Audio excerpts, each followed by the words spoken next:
and welcome to Travel TV. Well, today we're coming to you from the CFL print studio. Later on in the show we catch up with photographer David Oliver. But get your tickets ready now as we go to far north Queensland to board the Savannah Lander train. Australians have always loved their train holidays. From the earliest days of intercity steam trains back in the 19th century, millions of Australians have taken to the rails for their annual break. The Indian Pacific, recently joined by the GAN, is the most famous of all train journeys in Australia.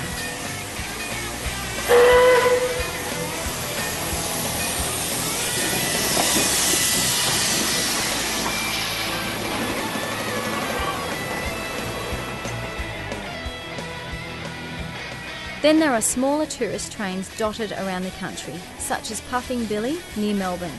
It draws thousands of passengers each year, many of them from overseas. Other preserved rail gems, which are a favourite with the tourist, include Bendigo's famous talking trams. For our train journey, we are going to Cairns, the capital of far north Queensland. In days gone by, a vast railway system operated throughout the inland region of the far north. It serviced the mines and mining towns throughout the region. In the war years, it transported hundreds and thousands of troops stationed here. Today, only one steam locomotive from the halcyon days still operates. It carries tourists on a small section of preserved track near Ravenshoe. This region was a kingdom of railways, and these large steam locos were the kings of the rails.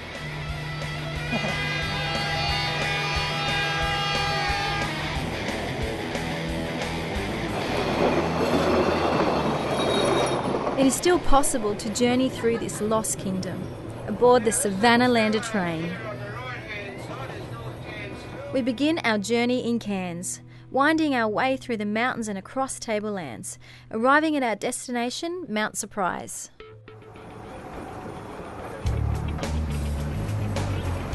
Using a rebuilt rail motor from the New South Wales Hunter Valley, tourists are taken on a network of mining tracks, not used by any other trains.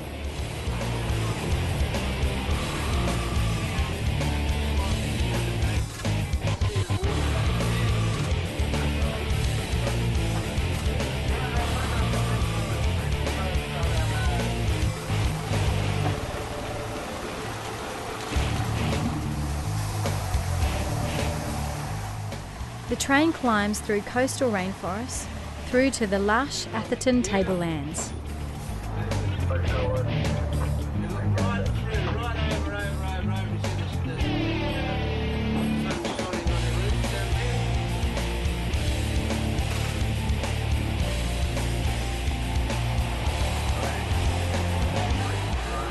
Kuranda was well established long before it was proclaimed a town in 1890.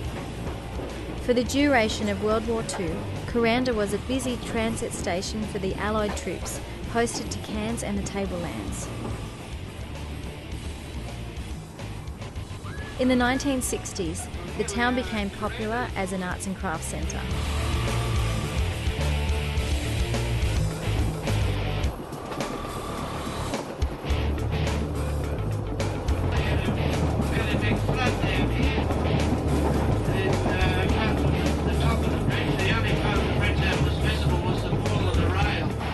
It's here in Mareeba that Tablelands pioneer John Atherton built a hotel, which later became a Cobb & Co coach stop in 1882.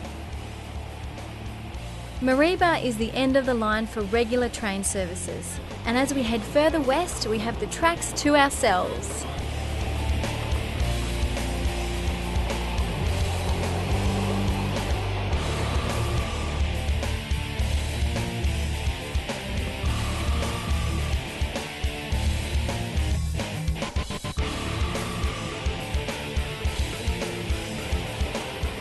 As we journey further west, we leave behind the rainforest and mountains and experience the dry interior of Queensland's north.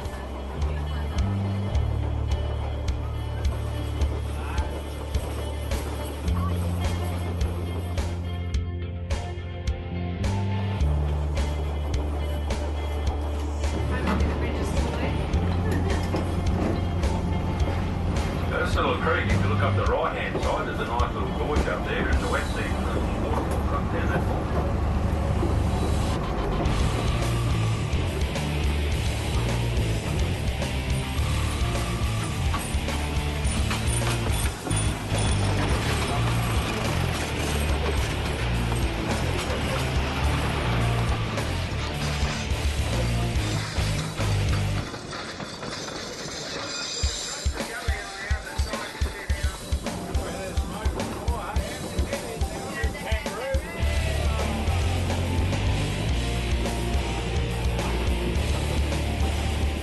During our Madden's heyday in the early 1900s, a large number of railway employees and their families boosted the population of the town that today is almost deserted. 3 hotels, 3 stores, several shops and a post office were built in this period.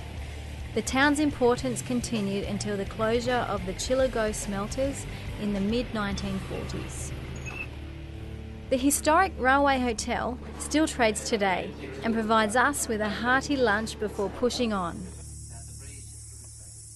Late on the first afternoon we reached Chillagoe with its famous limestone and nearby Aboriginal cave paintings. Some of the cave paintings go there. Some of the painting drawings. It's more like a star, you know, right here. And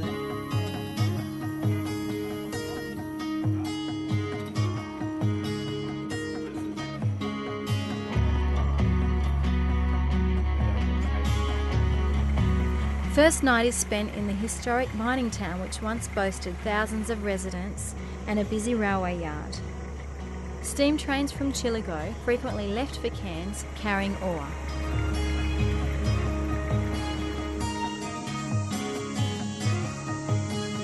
More of the Savannah Lander after the break.